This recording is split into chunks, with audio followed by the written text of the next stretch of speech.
Welcome back to Bit About Crypto. I'm David James, the Job Whisperer, and we talk all things cryptocurrency, blockchain, Bitcoin, and how it's changing the world and the job market. And I'm the owner of Blockchain Recruiters, and I'm here with my partner who also owns Blockchain Recruiters, Dave Hampton, the Robo Recruiter. Talk about it. Morning. What you been doing?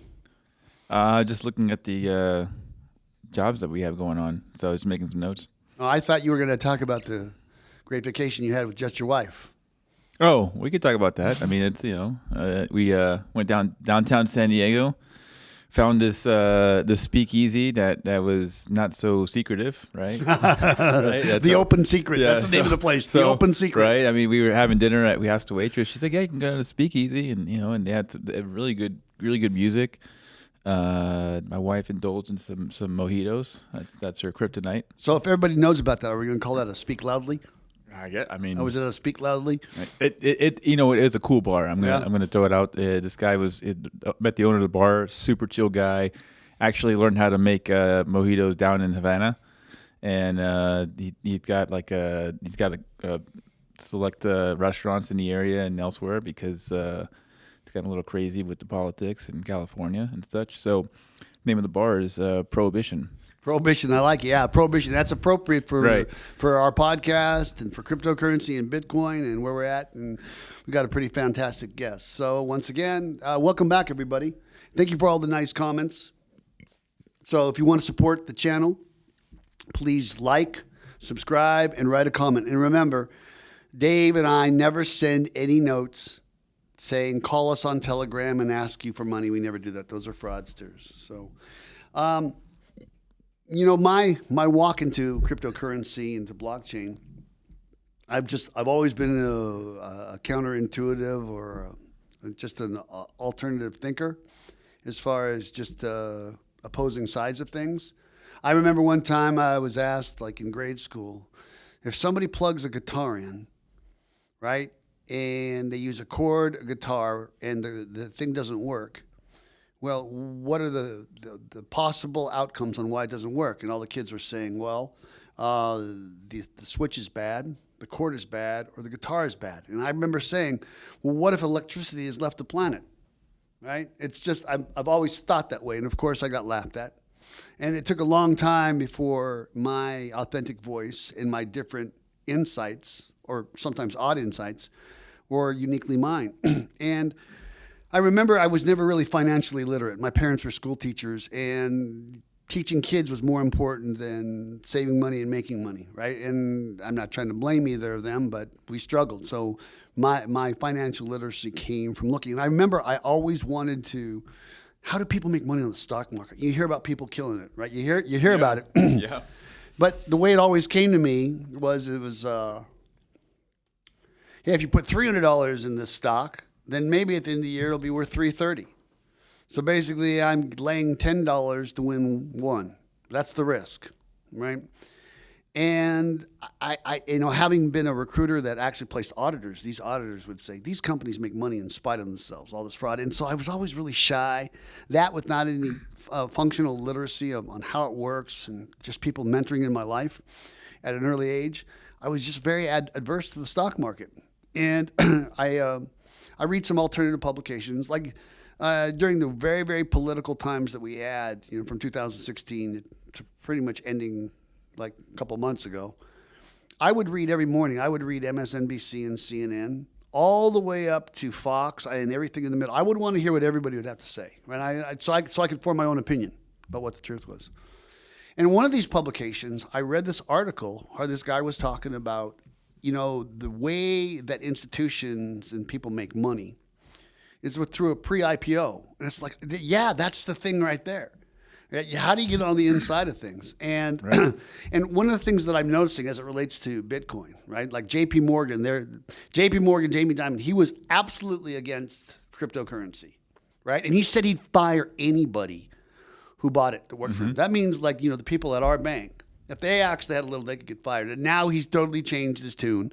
And JP Morgan has announced that you can in fact buy, you can invest in our cryptocurrency fund that we have if you have $5 million or more, which for me is code for if you're rich and you're not a middle-class person. Because really, I believe that this ethos of this power struggle, these people from the Davos crowd, right? The entitleists, like the Elizabeth Warrens of the world, who want to tell us how to think and how it's going to be and how our money is going to be appropriated for, because they understand the greater good for us. I believe that they're trying to get up as much Bitcoin as possible so the normal man and woman child can't have it. I absolutely believe that. And that's why Jamie Dimon said that, yeah, you can invest in Bitcoin if you've got at least $5 million, because what's that, top 1% of 1%? Yeah. I mean, how many people that got extra $5 million to do something speculative like that? Not many. But you understand what I'm saying about it, right? So I'm reading this article. I'm going to out him in Zero Hedge. I'm reading it, and he's talking about there's this new opportunity for people to get pre-IPO positions, right? Mm-hmm. And I called him up. And we formed a relationship over the last 3 years. And, we just started talking. He was talking to me about precious metals. He was talking to me about what's really going on in the economy. And I just agreed with his ideology. The same thing that drove me to Bitcoin and wanted me to be a cryptocurrency recruiter. His ideology was there. And so with no further ado, I would like to welcome to the show for his take, Joe Gelet. Hi, guys. Hey, thank you for having me. Yeah, no, thanks for coming on. You look very comfortable. Where are you? Are you at, like Bernie Sanders says, one of his summer houses? Are you one of your summer houses? I'm in Charlotte, North Carolina, on my back porch swing. I thought it was a perfect studio and nice weather to have this. Well, it looks beautiful. What's the temperature? In the 70s. Oh, nice. Yeah, nice. So that's refreshing. Yeah, we're in Vegas and we're only like 45 degrees hotter than you. Yeah. Yeah. Only. Literally. Okay, 35 at night. So anyhow, Joe, tell me a little bit about you, just how you grew up, where you grew up, just all the way to high school, college, sweetheart, kids, just where we are. Let's get that out of the way. Tell the audience. All right. I was born in Orange, California, in St. Joseph's Hospital in Los Angeles, and grew up in Los Angeles and South Florida on both coasts with two parents. Parents divorced, so I was bi-coastal. Dad started Numero Pizza in LA, so I was with him when he was growing the business in the 80s, and he got me into stock trading, and also never wanted to operate a restaurant business. It's a very difficult business. So I always wanted to do something with Wall Street and finance. So I started trading stocks in the late 90s, day trading. And it was really easy to trade because it was the dot-com boom. So we were throwing darts at a board and making money, and got into Forex after the dot-com bubble popped, and did that for about 20 years and developed algorithmic trading systems. And Hold on a second. Tell our audience what Forex is. Forex is the exchange of fiat currency, one currency to another. So if you want to buy euros from US dollars, the exchange rate changes. And so traders, hedge funds can speculate on rate changes in the same way that people speculate on Bitcoin price changes.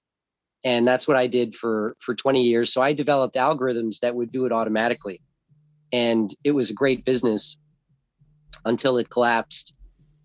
So that gives me my worldview that I'm anti-monopoly, because there's a group of organizations and people that the best way to refer to them is a monopoly. It's not political. They're just a monopoly, and they want to crush all the competitors. So they made a rule called the Dodd-Frank rule, and it made the entry to Forex, you had to have $100 million in order to participate. And that pretty much killed 99.9% of all their competitors. Kind of like what I was just talking about. With what they're doing. Exactly. Right. Okay. Yeah. Right. So it's a monopoly. So you can have the same model applies in the oil markets and in every industry, that you have a cartel that controls the market, and they do everything they can to quash any competitors. And Forex was no different. Um, so I had to look for something else. And through the process, I actually wanted to open a bank, because what I learned is in the Forex market, these monopolies are all banks, and the banks make all the money.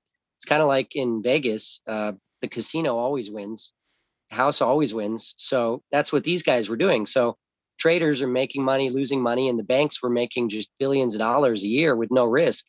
So I wanted to, that was really the only way to continue in the Forex market, was to get a bank. And my business partners at the time suggested, why don't you get into pre-IPO? And I didn't know anything about private equity really. So I explored it and got securities licenses, and found a very interesting market where you can buy into companies before they go public. Like Kraken would be interesting for you guys because it's a crypto exchange, and other companies. So I partnered up with a broker dealer level X, and that's primarily what I do now, is buy and sell, provide access to these pre-IPO companies. And it's previously only been for the elite. So you had to be a $1 billion institution. It's just like the Forex monopoly. It was a monopoly, and it's a little bit been democratized. So recently I opened some partners a fund, DT Unicorn Fund, and it provides access where investors, they have to be accredited, but you only need $100,000 to invest in names like Kraken and others. So it's the same kind of thing with Forex. You've got a small group of companies that control things. And so it's an exciting market because all these companies are really disruptive, like Kraken, and Airbnb was a great company. Palantir went public, and what Palantir does is just amazing. So we get to participate with all these companies. So it's a great market, and I hope that one day I can open the alternative bank. Yeah, about that. I remember. Let's talk about some of your wins that you were talking about, because we've spoken over the years, and you've told me, hey, I've got this stock. I've got because really what you do is, so what David and I do is we have opportunities, and then we have candidates, right? We're looking for candidates who want opportunities, and we're looking for opportunities who want candidates. And you actually have stock sellers, pre-IPO stock sellers, that want buyers, and buyers that want stock sellers. So in a lot of ways, you're a matchmaker like us. And I remember over the years, you told me it's like, certain stocks, it's $1 million to punt. Other stocks, you need 500,000, others 100,000. And I know you've had a couple of wins that you were really, really high on. I remember you told me about Pinterest at $6. You told me Pinterest at $6 about 3 years ago. And I know that it struck for like 22 and a half. Right, so that would have been a huge windfall. And then you also spoke. I think you spoke to me about Palantir, and when you first spoke to me about it, it was like $5.50. And then I think then before the IPO, you were selling it for 7.5, and now Palantir is, what's Palantir? 25. Yeah, roughly. 20. Yeah, right. I mean, and one of the things I really liked about you, Joe, is I would say, hey, what about Uber? That sounds great. And you said, Uber's terrible. I go, what are you talking about? This is such a disruptive company. It's going to like ruin the cab industry. It's so great. And remember all the things you said about why Uber and Lyft were dogs, and you were right? Talk about it. Yeah, so I'm acting as a broker, so I can't really make recommendations as far as if someone asks me, what should I buy? I can't really say that. However, the big risk for me is to partner up with some kind of WeWork that's going to be a total failure, because that would be just the end of my career. So I have to really feel comfortable about companies I'm involved with, even if I'm only a broker, because when there's something like an Enron or a WeWork, there's just all pain and suffering. There's not any upside. That's what happened to me in Forex. I lost millions of dollars through my Forex brokers that went out of business, and some of my investors recovered 30 cents on the dollar. I was totally wiped out. So that's what I want to avoid. Wait a second. I didn't know this part of the story. You had millions of dollars in a Forex account, and then overnight you were told you no longer have access to it. Am I hearing that correctly? Is that what you're saying to me right now? Yes, it happened more than one time. It happened more than 10 times to me. Uh, Refco, MF Global, before Forex was regulated, the institutions Oh. they were not solid. So they would just close up shop Oh, and you can look up Refco. Refco went IPO and it was a total fraud. they weren't too big to fail. In other words, They weren't even Refco was the largest futures broker in the world, but they were not bailed out, so they didn't get any government handouts. right? So myself and my customers lost more than I did, but I was the one bringing these customers to these Yeah. institutions. So it Your was, reputation basically got staked on it and wiped out. yeah, it was a disaster for me. Not only I lost money, I lost reputation, I lost everything. So, but the Forex market itself was not the problem, nor were my strategies. I mean, I had losing months, but I never had as I did well trading. And when it was working, it worked well. So I like trading, I like markets, but you get to a point where I couldn't recover from it. So, and that's one thing I like about pre-IPO is that the companies are a lot more respectable, or at least that's the perception. Because by the time you get to a unicorn status, which is $1 billion in net worth, you've already proven out your business model. You have some good track record, respectable customers. So, Yeah, hold on a second. I want to stop you here. This is great, and this is a cautionary tale. And I didn't know we were going to go here because I didn't know this about you. I mean, we've spoken in generalities, but I didn't know that you've had this pain. And what's happening right now in the crypto market, right, and in the blockchain space. Well, every time I actually tell people about Bitcoin, right, because I will randomly start talking about Bitcoin. That's who I am. Everybody knows that about me. You invite me to the barbecue, well, he's going to start talking about Bitcoin. You got to handicap that in if you want me to be a guest. Every time I say to somebody and I speak about the logic and the protest and the truth and the soundness about Bitcoin and what it is for money, universally somebody will say to me, what about Cardano? What about ETH? What about Doge? What about fill in the blank here? Right. And they also ask me about what about this exchange, that exchange. Right. And I think anybody who's listening to this, don't go to Binance. And I don't know if Binance is even going to be in business by the time this thing airs. All right. But this is a very, very good cautionary tale about how people will put their money into an unregulated entity and then their money is all gone. And I think what's happening with crypto, and because there's a lot of places that are actually putting out cryptocurrency or tokens or blockchain projects, initial coin offerings that aren't on a typical exchange. So you have to go on to whatever exchange they are. And I think, Joe, you were talking about how you'd have to go to these different exchanges before they were regulated, and then the rug was pulled out from you. Can you correlate a parallel between your experience and what people could possibly be experiencing to their own peril with trying to chase shit coins? yeah, absolutely. It's a very similar environment. And any investor, when you do due diligence on an investment, that means you should research everything about that investment. So if you're buying Apple stock or something very common, there's an overwhelming amount of material you can research about publicly traded, regulated companies. They'll give you their financial statements. Just you can find out everything about them. Who are the executives? The background of the executives, just everything. Whereas with cryptocurrency, you don't have any of that. With some of these token projects, they don't even disclose their names. So that's not only a red flag, it kind of stops the whole due diligence process. And same thing with the exchanges.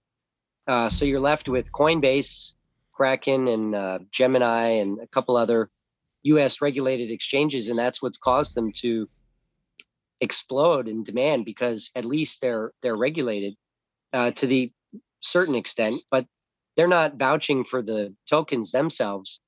And there's been a lot of promoters of these dark tokens that you don't know anything about them, and that was always my hesitation about crypto in general, is that there's limited amount of information we can obtain about these investments. So I never went big into it as far as investing money. I did early mining. I did buy, I think, 10 Bitcoin at Mount Gox. I got hacked, and I just kind of gave up. You got hacked or Mount Gox got hacked? Mount Gox got hacked. Okay, it's very different. Yeah. So I just words are important on Yeah. this one. Okay. Yeah, Gox got hacked, so you know about that. So I had a similar experience in crypto that I had in Forex. So I realized the market is the same. So what I always suggest is, for example, Kraken. You can actually buy into Kraken if you're an accredited investor. That's one way to hedge. If you want to invest in cryptocurrency, you can actually buy into the exchange by buying equity into Kraken if you're accredited. But buying any of the tokens, I would always say it's totally risky, and you should only invest really funds you can afford to lose.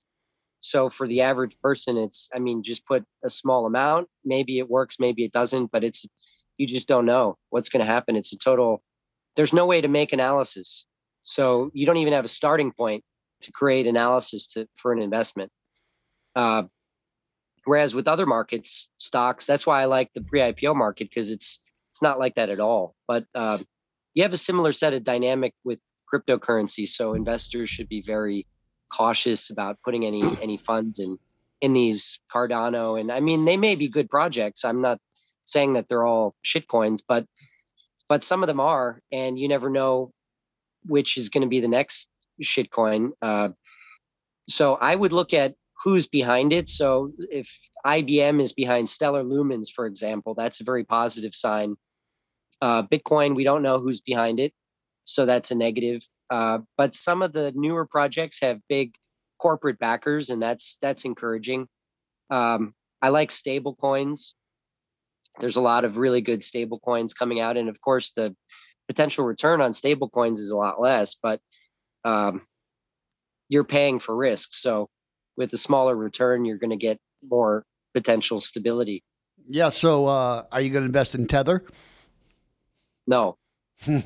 Why not? Why not? I think Tether is a fraud. Okay, let's hear about it. Why do you? And to our audience, this is really important. Okay, now you're coming to this show because you either want a job in crypto or you want to know more about, well, what is it exactly and how does it work? So what we do here, what David and I do, is we find guests that can bring an alternative view. And Joe has spent years researching things on this market, right? And he actually has stepped on the coals, and he knows what to do when they're hot. That's not step on them. And so I knew I was going to ask him this question, because when he told me that he thought Tether was a fraud, I said, "What are you talking about?" And without going into the audience about what a stable coin is, I'm just going to let Joe. What is Tether? What is Tether? Right. Here we go. Tether is a token created by a group not in the United States, so they're not subject to U.S. laws and rules. That is 1-to-1 with the U.S. dollar. So the idea is that you buy Tether, it's a cryptocurrency, and that should be always equal 1-to-1 with the U.S. dollar.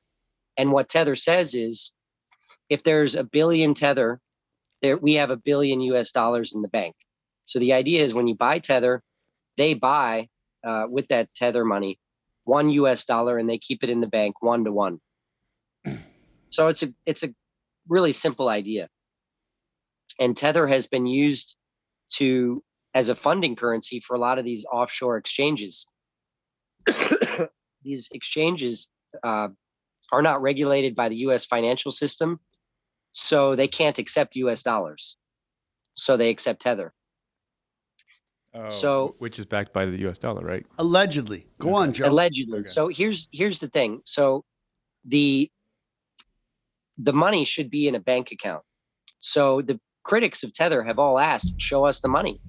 And Tether has never done so. So finally, recently, they had an accountant draft a letter, an accountant from the Caymans, saying that everything is fit and proper, and they do have $54 billion in a bank account in the Bahamas, but they never showed us the bank statement. Now, what I've looked into, I have a couple colleagues that are fraud experts, that they look at fraud on a daily basis for their jobs, and they're very high-level lawyers and some other experts. And when you look at financial fraud, you always follow the money, just like with anything. And Tether is registered in the Bahamas. They're where the bank where they're holding these funds, and the Bahamas central bank publishes numbers from all their banks. And this $54 billion doesn't show up on the central bank sheet, which is a public document that you can go look at. They publish it quarterly. So if the billions of dollars is flowing in and out of Tether, like they say it is, that should show up on this balance sheet, and it does not. And my partner and I actually were in the Bahamas physically speaking to the accountants about this, not Tether's accountants, but some other accountants about this. And we do have expert agreement that it should show up on this. It should show up somewhere. So Tether has not shown us the bank statement, which is red flag number one. The money does not show up on any public ledger balance sheet, such as the Central Bank of Bahamas publishes. Number three, the New York Attorney General is investigating Tether as a fraud, and they have not yet released the report of their multi-year investigation. And the New York Attorney General is very sophisticated. Letitia James. Probably one of the top state regulators in the country. They look at fraud on a serious level because they want to protect. That's their job. That's all they do. Yeah, they need to protect the integrity of Wall Street. If that's an oxymoron, but yeah, let's roll with it. Right. So let's roll with it. So I mean, you could. Yeah, they are protecting the regulated U.S. financial system. So anything that's a fraud, they want to prosecute, because if, let's say, people lose billions of dollars in Tether, they're not going to be able to invest in the Wall Street products. So that's a little bit of an ethical discussion that's different. But the point is, Tether looks like a fraud, quacks like a fraud, but it has not been proven. So to be clear, it's not. That's just my take on the situation. I don't know that for a fact, but we will see. But certainly I would not invest in any exchange that uses Tether. But what's interesting is all the regulated exchanges like Coinbase don't offer Tether. And that could be why. That could be a big reason why. So I would just avoid Tether if you can. And there's no reason to be forced. And Tether is just a funding currency. So if you can avoid it and it's potentially a fraud, then just avoid it. So there's not, no one's investing. And for those of you, I'm sorry, David. So it's elementary, Mandra Watson. Yeah. So this is a cautionary tale. And so if you're looking how to get into Bitcoin, right? Don't take it from a friend who heard it from a friend who heard it from the guy by the dumpster, right? That hey, Dogecoin is the new thing. You know, I've been saying on this show, if you want to get into Bitcoin, you want to have some, go to Coinbase. I don't endorse them, but just they're regulated. They're not going to run out of money. They've got to follow the rules. They're publicly traded. And, you know, they are under the watch of the almighty powerful U.S. government and the Justice Department. So if you want to buy Bitcoin, you should start there, opening an account, because you're protected. So, Joe, I want to come back. I want to come back to something. So what Joe is saying, so all currency coin transactions start with fiat. We'll call it U.S. fiat, right? Paper dollars.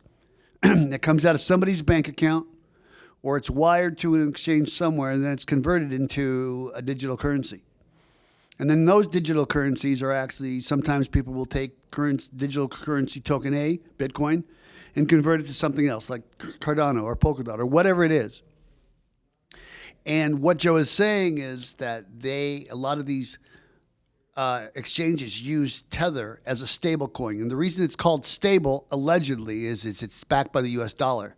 So whatever a dollar's worth, this coin's going to be worth, right? So there are many of these stable coins that are backed by the US dollar. So Joe, let's go down the rabbit hole a little further on this. If entities are using $54 billion worth of Tether to actually transact and swap and negotiate from cryptocurrency A to cryptocurrency G, what's going to happen when the rug's pulled out? They would lose everything. Well, when you say they would lose everything, certainly the cryptocurrency market is bigger than $54 billion, right? So just what do you see the chain of events being that will cause the losses? Explain it to the audience so they can understand. The problem that would happen if, let's say, Tether blew up and was exposed as a fraud, there would be a funding problem. It would be the equivalent of a run on the banks with the exchanges that are backed by Tether, because people would be panicking and trying to convert all of their Tether, the foreign exchanges that are unregulated, the black exchanges. I don't want to name any of them, but there are thousands of them. These are not Coinbase, Kraken, Gemini, and the US regulated exchanges, but ones that are in Mexico or other countries. They all use Tether because there's rules that if you use the US dollar, for example, you are actually regulated by the Department of Justice and the US system. So there's even hedge funds that will not use the US dollar because they don't want that regulation. So that's a double-edged sword, because when you're going into these foreign exchanges that are not regulated, basically they can press a button and you wouldn't be able to withdraw your funds. There's no guarantee of liquidity. So what would happen if Tether blew up? These exchanges would not pay out withdrawals. And that's happened before. There's been exchanges, there was that one in Canada and other exchanges that have folded.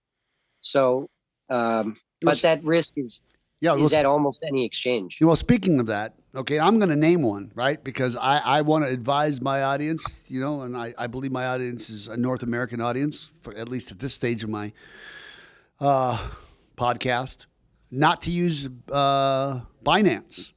Because there are some bad things happening at Binance. Are you aware of what's happening at Binance right now, Joe? I'm not following Binance, but I know of several large foreign exchanges that do a lot of things that are bad, and they have to do with how they're managing the liquidity, and it's not good for. I would not. I agree with you in your statement about sticking to the U.S. regulated exchanges, and as much critical. And as much as I'm allergic to regulation, in this case, it's just a question of do you want to have access to your money, a return of your money, not a return on your money. So I would definitely the return of your money versus the return on your money. That's correct. All right.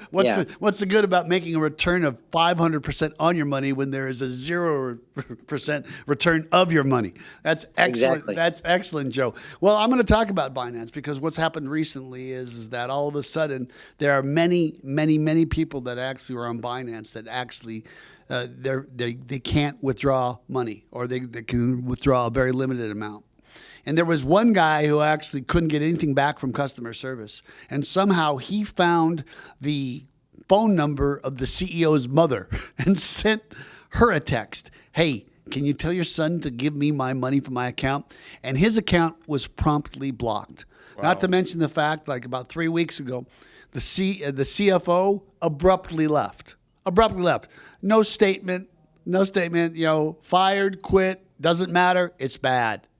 I'm just see. So Binance, they don't actually have a headquarters. They're like aloof, like some type of foil to Batman. They're around somewhere. And what they did is that they actually had a limited version of Binance USA, right? Because you weren't allowed to actually sign up an account for Binance if you were an American citizen, because these people know that the U.S. Marshal can go anywhere in the world and put you in handcuffs and bring you back with a bag over your head. And the next thing you know is you're waking up eating some type of tray meal and a warm milk at the Metropolitan Detention Center in New York City. And you're never going home, right? That's the government. So that's a fantastic story. And thank you so much for what you've given us. I want to ask, what is your take on cryptocurrency as you see it changing the job market? Well, I think it's been overall a huge benefit and a new industry that didn't exist before cryptocurrency. So even though I'm critical on some of the larger tokens because of their lack of transparency, overall it's created, I don't know how many jobs, but we can certainly quantify it. So I think what you're doing, David, is extremely intelligent with the Bitcoin recruiter. And I would suggest to all candidates to get as much knowledge as possible on cryptocurrency, because I know some pretty big organizations that are managing lots of substantial assets in crypto that have very little knowledge of actually the technology, how it works. And from my perspective, I wrote a book about Forex splitting pennies, and then about Bitcoin splitting bits. These are and they're dated. This was 5 years ago, but the evolution of both. I mean, cryptocurrency is effectively a currency. So the technological evolution of the currency markets in general has been very slow. The system that we use to wire money to each other was made in 1937, before World War II and before the internet. And that's why it's called wire payments, because they used a telegraph. The Fed wire system, I'm not exaggerating, was built in 1937. So when I look at cryptocurrency, I look at like a technology stack that's changing the banking system. And the banks were just very reticent to invest in technology. So I do think that blockchain is the future. It just is not going to be what the blockchain we're looking at now. So I think now there are projects that are starting that are going to really transform the financial system. It's just going to take 5-10 years. It's not going to happen overnight. And it's going to have to include the institutions for it to be really ubiquitous, meaning that everyone uses it. The one big misnomer about cryptocurrency is that it's somehow outside of the financial system. And I just want to tell everyone that when you buy Bitcoin, you first have to buy US dollars. So it's not outside the system. It is part of the banking system. And I think in order to make it really widespread, having 90% user adoption, it's going to take the big institutions, the central banks, the Federal Reserve, the big Wall Street banks, and they are starting to participate in it. They are getting big into it. So it's going to be an interesting 5-10 years. So I think the need for cryptocurrency jobs is going to rapidly accelerate, if not go parabolic in the next 2 to 3 years.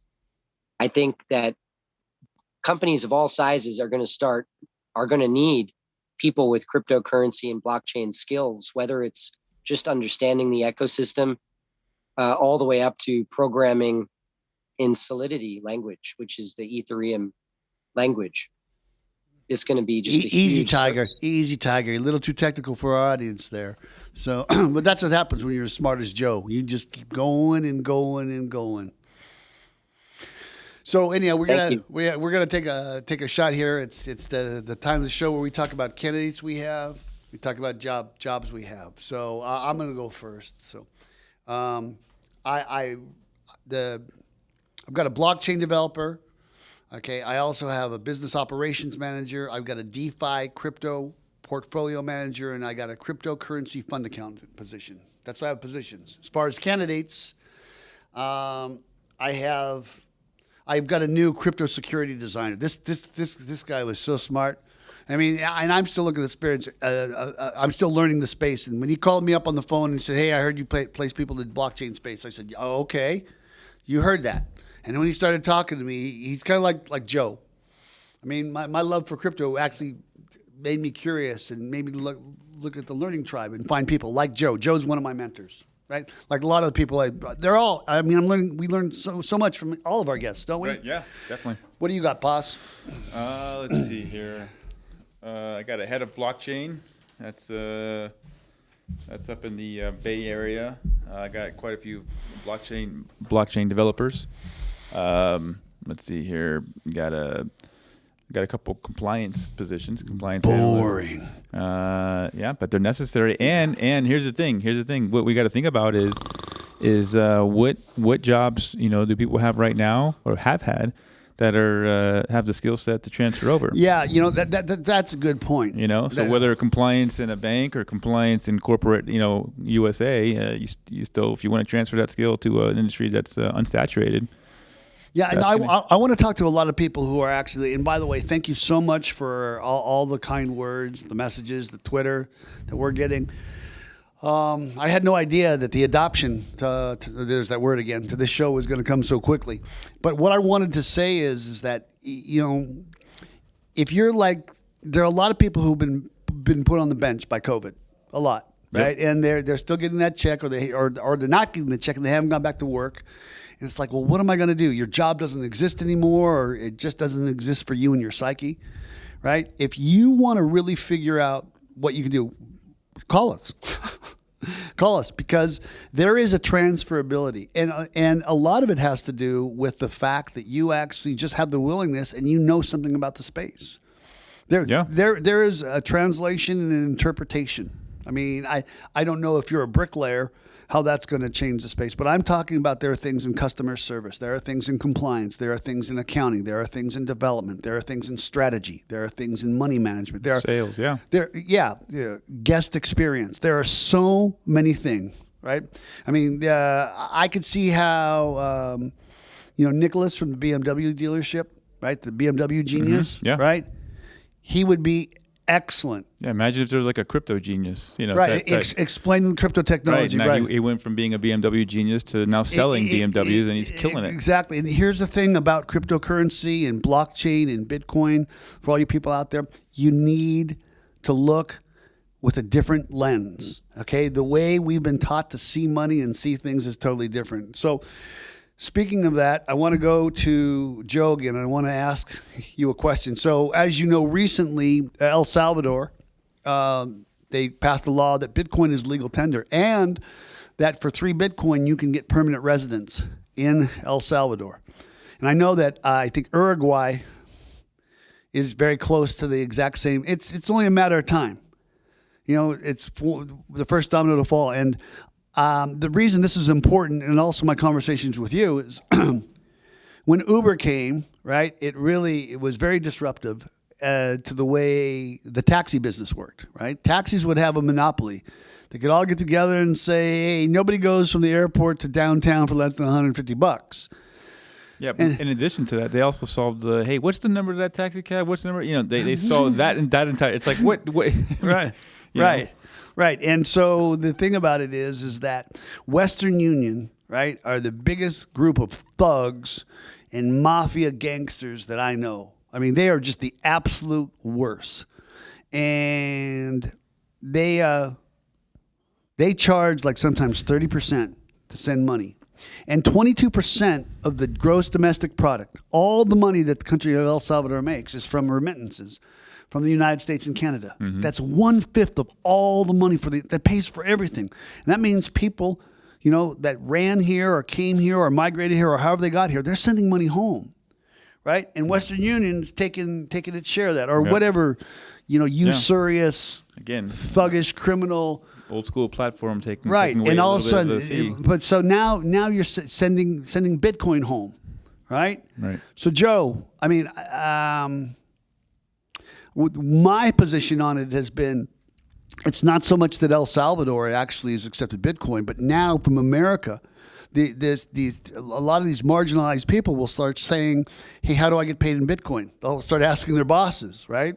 And it's like, oh, what's Bitcoin? And and the whole, it's that mass adoption coming in. Do you have an opinion on that, Joe? I do. I don't think that Bitcoin will ever go viral. In that sense, like mass adoption. And I think El Salvador has just made themselves a target. If you look at what happened 3 months before we invaded Iraq, Saddam Hussein switched to price oil in euros. And when everyone always makes these arguments that the US dollar is backed by nothing, it's just worthless paper, that's not true. The US dollar is backed by bombs. Wow. Wow. Go on. No, I like it. From World War II, if you look at every invasion or enemy that we have, it's supporting our number one product, which is the US dollar. The guys who created the CIA, the Dulles brothers, they were securities attorneys and they were entrepreneurs. So the world is not what they say it is on TV, but specifically about the financial system, it's backed by the military. And so that's why people feel safe using US dollars, because there's something that stands behind it. So if there is going to be a widespread cryptocurrency use, it's going to come top down from the central banks. It's not going to be a grassroots movement of libertarians and El Salvador and small countries using it. I think. Well, I said That's interesting. when we started this totally counter to. Well, when I said this podcast, I said everybody gets agency. Everybody's opinion gets to be heard, right? And Yeah. this is a counter. Very compelling argument. This is not what I thought you were going to say, Joseph. And let me give the CIA your address, so they can actually drop the smart bomb. The last thing you'll hear is, "What's that noise?" No, I'm actually helping them. See, what they're doing is they're advertising the United States, whether it's Coca-Cola, US dollars. So I'm actually their biggest advocate. ally. You're an advocate. Advocate. Yeah. Absolutely. Love we're it. all patriots. We love America. Well, love it or hate it. I mean, I couldn't see myself living anywhere else. I mean, when I stop and think about it, I really, really enjoy all the freedoms we used to have. I mean, we still have them, if you ask me, but to a certain degree. Yeah. So anyhow, Joe Gelet, is there anything you'd like to talk? If somebody wants to get a hold of you and talk to you about, did you call it the DT Unicorn Fund? That's what it is? DT Unicorn Fund is a way that investors can participate in pre-IPO investing, because most of our transactions are direct transactions, and you would need $1 million to $5 million. So with the fund, it's more accessible. So they can contact me by my email, jgelet@levelx.com, and we take it from there, or call me. My contact info is always on my email. So for those of you listening on Spotify or on Apple, it's Gelet, Gelet, @levelx.com. Correct, Joe? Yes. Yeah. So go ahead and get your pre-IPO stock on. I just want to ask you one more question. So, you got some different theories. When I spoke to you, we've never gone to down this hole. So what do you think the future of Bitcoin actually is, or even cryptocurrencies? Do you think it's going to be quashed? No, I think that Bitcoin was created by the U.S. government in a dark budget project in collaboration with some of the big banks. And I think it was a pilot program getting the population ready for what's coming, which is central bank digital currencies. Central bank digital currencies. I think that's the long-term plan. You can call it a one world currency. You can call it whatever you want. But when the central banks release their version of the US dollar crypto, that's going to be where you're going to see widespread crypto use everywhere. And so some of these vendors that are working on payment systems, they're all going to be part of the ecosystem. So the development is good. It's just not going to be what people think it is. It's going to be from the big institutions, the monopolies that control the system. Because you have to remember, these monopolies, how many accounts does Bank of America have? Like 300 million? I mean, they control the financial system.